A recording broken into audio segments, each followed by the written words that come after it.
Okay, guys. So I'm just getting this. Group of people that were in that small pavilion area there playing that dice game. I have a picture here of some of the surveillance. We have some surveillance.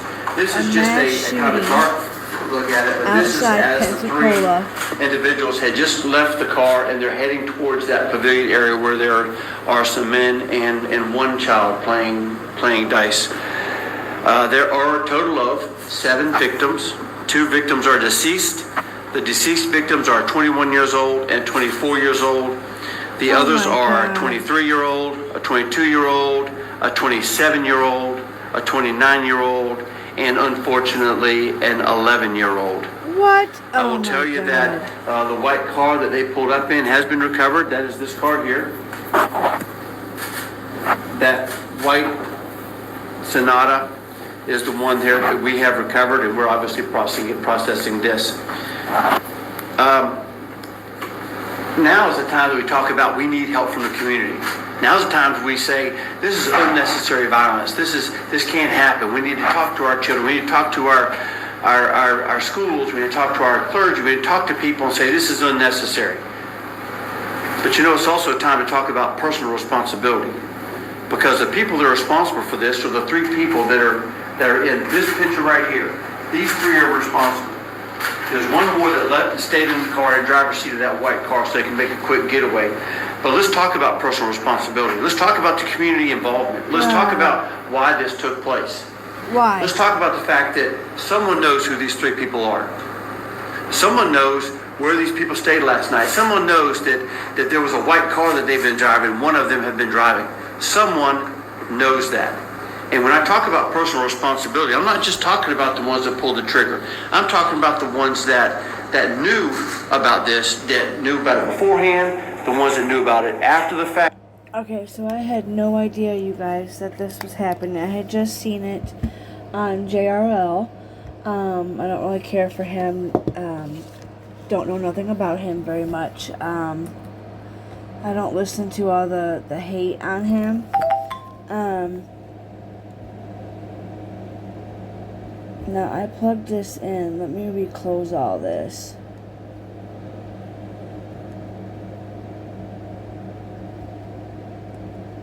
I'm gonna go to the news break first. Okay, let's keep listening to this. I had no idea that there was a mass shooting. What caused this? When, where, why? We know certain parts of it now. The when. Let's just keep listening just a little bit more. The ones that are helping them, the ones that loaned them a car, the one that helped them steal a car, whoever stole the car, all of these things.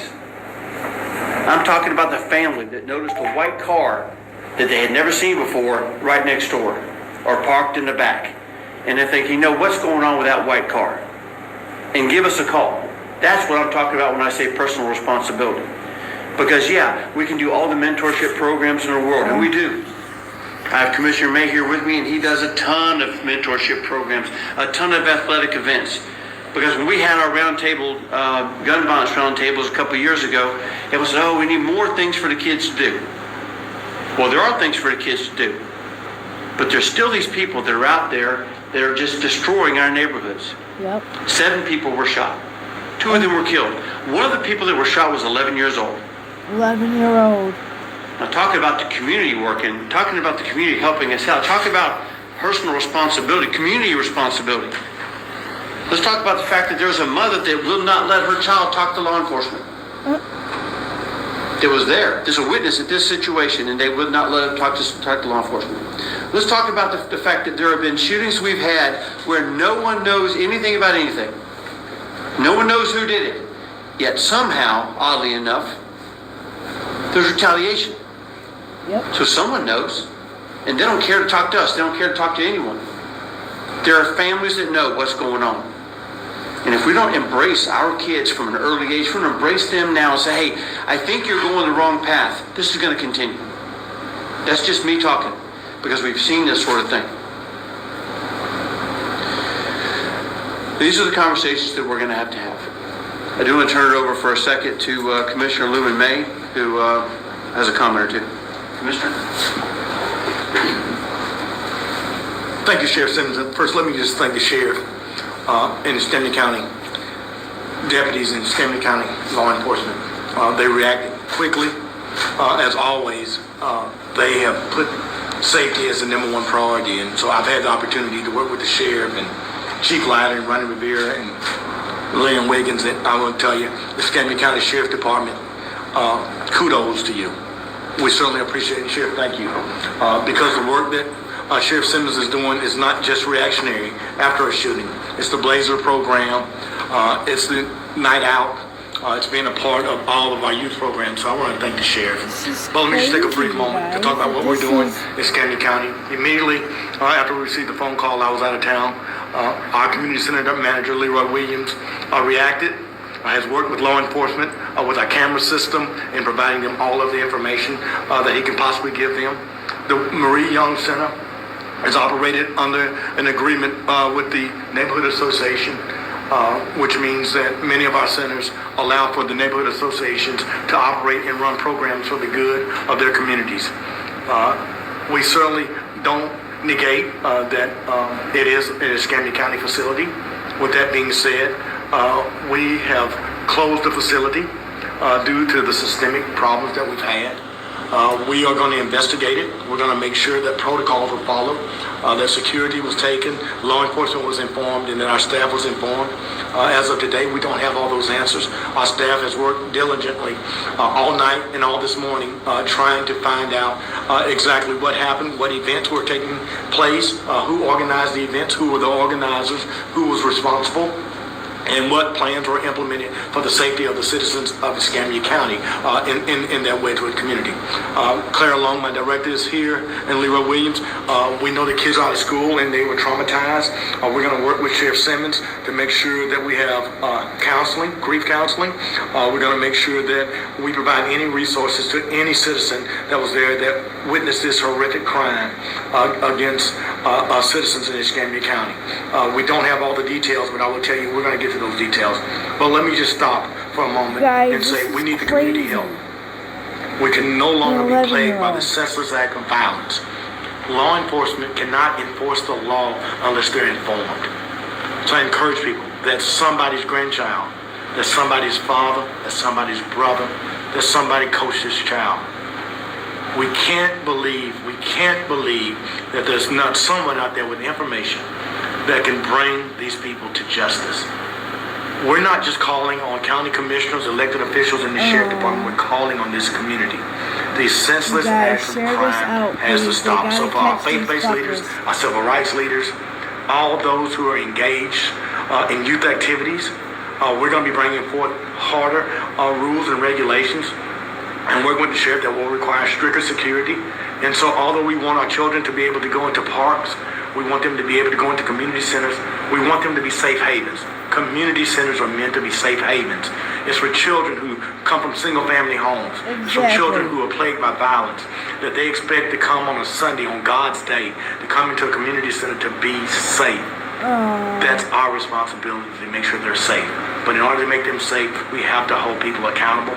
And so we're calling on this community. This is a sad day for Escambia County, not just for the Marie Young or the Wedgewood Neighborhood Association, not just for District 3, but for all of Escambia County. When you have 7 people, 11-year-old innocent child shot, 2 young men laid to rest for something that's senseless. And so we're going to continue to work with the Sheriff Department. Sheriff Simmons and I have worked diligently with the Children's Trust to implement these cameras.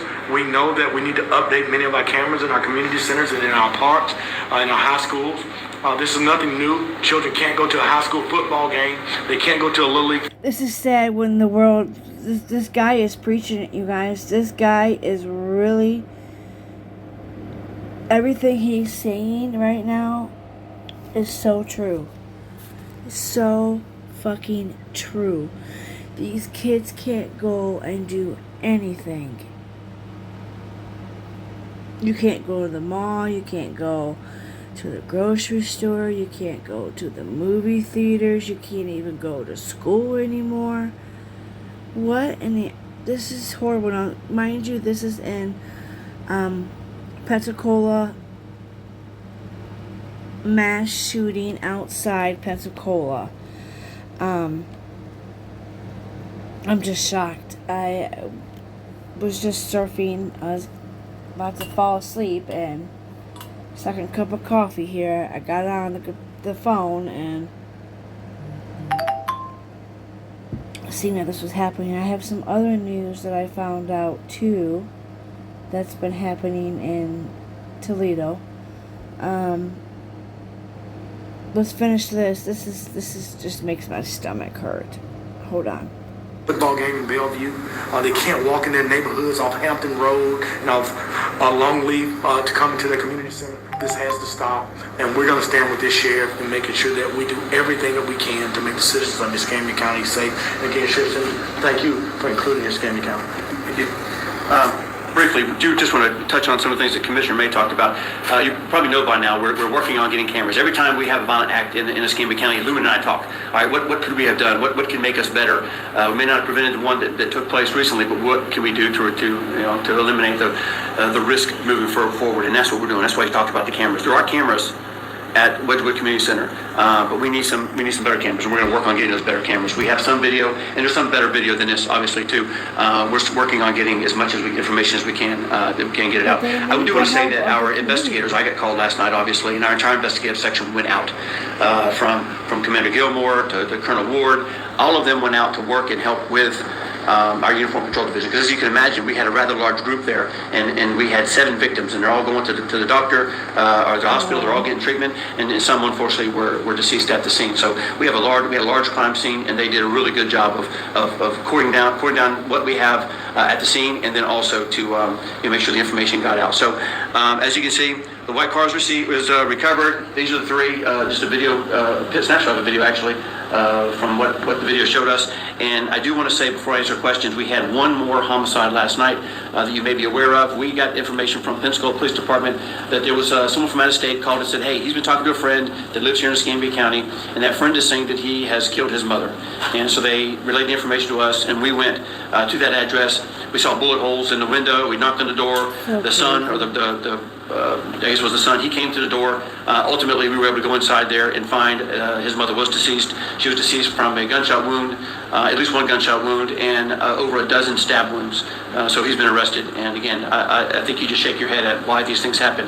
But I feel like my job is to tell you all what's going on in Escambia County. And unfortunately, that means some of the bad stuff as well as some of the good stuff. So while we concentrate on the active investigation, that is the result of these 7 people being shot and 2 deceased, we will continue to work towards that. Are there any questions about either one of these 2 cases that I may or may not, or Commissioner may or may not be able to answer? Yeah, Sheriff, just talking about the retaliation, do you know what they're responding to? What the retaliation was about. Unfortunately, over the last couple of months, there's been some situations where when we hear it's retaliation, we go back and say, which one of these are the retaliation? A lot of the names that are involved, the suspected names, the people that call us up as haters names, these are familiar names to us because there has been either they were victims of a prior shooting or they've been suspects in a prior shooting. And what I mentioned before was that no one seems to know anything about it, and then all of a sudden someone retaliates against the person they think did it. Instead of doing that, why don't you just tell us who you think did it, and then we might be able to put a stop to some of this stuff. I would tell you that our investigative section, specifically robbery homicide, has done a fantastic job. We were talking the other day about how many arrests they've made in the homicides that we've made here. But if you look at the picture, then you'll see that they get information like this quickly. This car has already been recovered. These are things we put out to our deputies. These are things we put out now to the public, so that we give you everything we have, so that if you have information, whether it is verified or not, you can give us a call and let us know, because all these pieces of information is processed, and then ultimately we will end up making an arrest, because they've done a very good job of doing that so far. Any other questions? Sheriff, you mentioned at previous press conferences the link between stolen vehicles and either drive-by shootings or vehicles that are involved in shootings. Is the Sheriff's Office doing anything different to try to, find suspects who have stolen vehicles, or find any type of stolen vehicle before it can be linked to one of the shootings? Yeah, if you recall, there's a couple things here. If you recall the Ayers Boulevard shooting, where the individuals jumped off the bridge, and one of them succumbed to his injuries from jumping off the bridge, that is indicative of what we're doing. We have cameras out there, so we knew that the car was stolen. We already had people that were en route, and they were up to see that car because of that camera. So this car was stolen. It was stolen about a month ago. And as I mentioned to you before, this is what they're doing. They're stealing a car, they're hiding it for a couple weeks or a month, This is and then they'll use it nuts. whenever they need it. So it'll be at their beck and call, more or less. I also want to mention that last night we had a car chase involving another stolen car. That car ended up crashing into a telephone pole. 3 people were in it. 1 did get away, but we did capture the other 2. So what are we doing? We're using technology with regards to our license plate readers. We're using a change in policy and an emphasis on stolen cars and stopping these chases right away. I can tell you, if we just saw this car leaving, we've done everything we can to stop this car, which means bumping the crap out of them and stopping that car, and because we know what they're doing with these stolen cars. Do you know if there was any, oh, I'm sorry. Go ahead. Do you know if there was any security at this event yesterday? I'm not aware of any security limit. Are you aware of any requirements for that? Our staff is here, and that's part of the requirement that our staff and I talked about. We're investigating that to make sure that they did follow all of the protocol when they issue out a rental. And so that's forthcoming, that information. You know, who's playing the basketball game or anything like that? We don't, and I'm looking at my staff, and it's part of a folder that I just read. We know that the ultimate responsibility is the Wedgewood Neighborhood Association, but they do sublease, which is allowed by them. And so we're requesting that information today, and certainly as soon as we get that information, we're going to get that to the sheriff. Yeah, as we mentioned earlier, we're gonna collectively and individually talk about what time I got a video are these things supposed to close on Sunday night? that Are they sanctioned for a basketball game? Or are they sanctioned for a dice game? Are they sanctioned to be outside and inside? All these things are are things that we're gonna look at. But the bottom line here is that we're looking for 3 people who are killers. We're looking for 3 people who stole a car. They stole a car. They went to this location. They came out with 3 weapons. They ended up shooting an 11-year-old plus 6 other people, 2 of which are dead. So God while we look at sakes. how this happened, we do that so that it doesn't happen again. We make steps so it doesn't happen again. But again, I don't want to lose sight of the fact that it's their responsibility. It's the people that are doing the shooting. These are the people we need to be targeting, putting their information out. These are the ones we need to be asking questions about so that we can put the bad guys in jail, so that people can play a basketball game, kids can play a football game, and we can all go to the park or where we need to go without worry about this type of behavior. But again, it all boils down to personal responsibility. Any other questions? What other violence, if any, have you guys seen at that same community center? I don't know that we've had some functions there. I don't recall exactly what we've had. I think a couple of years ago there was a shooting at that location, and I believe 1 person was killed. The county's been dealing with all of that, but it's been, I guess, 2 years ago, and Louis could probably correct me if I'm wrong, about 2 years ago. And then we can find one-offs on of gun violence here or gun violence here. But I can tell you that with Commissioner May's help, we are going to Board of County Commissioners. We went to the Island Authority for cameras on the beach.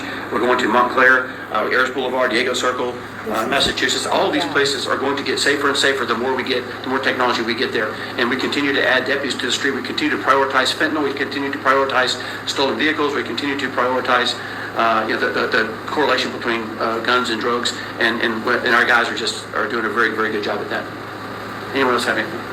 All right, that's all the information we have right now. As we get more, we'll certainly post it. At this point, we're just asking if the public has information, please let us know, because we can sure use all the information that we can get. Thank you.